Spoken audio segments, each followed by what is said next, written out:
তো যেমনি হোক আমরা মহান 21শে শহীদদের স্মরণ করতে পারছি ফেব্রুয়ারি মাসে। তো আমরা দুজনেই মনে হয় অংশগ্রহণ করবো।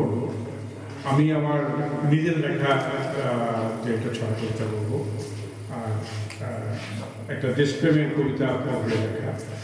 তো লেখা শুরু করবো একটা আবৃত্তি। ধন্যবাদ সবাইকে এই আয়োজন করার জন্য এবং আমাদেরকে এখানে যুক্ত হওয়ার সুযোগ দেওয়ার জন্য। তো আমি আবৃত্তি করছি সৈয়দ শামসুল হকের একটা কবিতা, আমার পরিচয়। আমি জন্মেছি বাংলায়, আমি বাংলায় কথা বলি, আমি বাংলার আলপথ দিয়ে 1000 বছর চলি।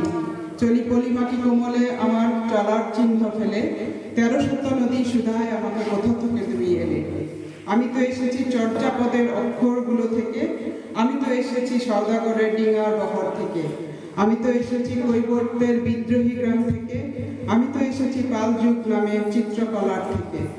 এসেছি বাঙালি পাহাড়পুরের বৌদ্ধ বিহার থেকে, এসেছি বাঙালি জোর বাংলার মন্দির বেদি থেকে, এসেছি বাঙালি বরেন্দ্র ভূমে সোনা মসজিদ থেকে, এসেছি বাঙালি আউল বাউল মাটির দেউল থেকে। আমি তো এসেছি সার্বভৌম 12 ভূঁইয়ার থেকে, আমি তো এসেছি কমলার দিঘি মহুয়াল পালা থেকে, আমি তো এসেছি তিতুমির আর হাজি শরীয়ত থেকে, আমি তো এসেছি গীতাঞ্জলি ও অগ্নিবীণার থেকে, এসেছি বাঙালি ক্ষুদিরাম আর সূর্য সেনের থেকে, এসেছি বাঙালি জয়নুল আর অবন ঠাকুর থেকে, এসেছি বাঙালি রাষ্ট্রভাষার লাল রাজপথ থেকে, এসেছি বাঙালি বঙ্গবন্ধু শেখ মুজিবর থেকে। আমি যে এসেছি জয় বাংলার বজ্রকণ্ঠ থেকে, আমি যে এসেছি 71-এর মুক্তিযুদ্ধ থেকে। এসেছি আমার পেছনে 1000 চরণ চিহ্ন ফেলে, শুধাও আমাকে এতদূর তুমি কোন প্রেরণায় এলে। তবে তুমি বুঝি বাঙালি জাতির ইতিহাস শোনো নাই, সবার উপরে মানুষ সত্য তাহার উপরে নাই।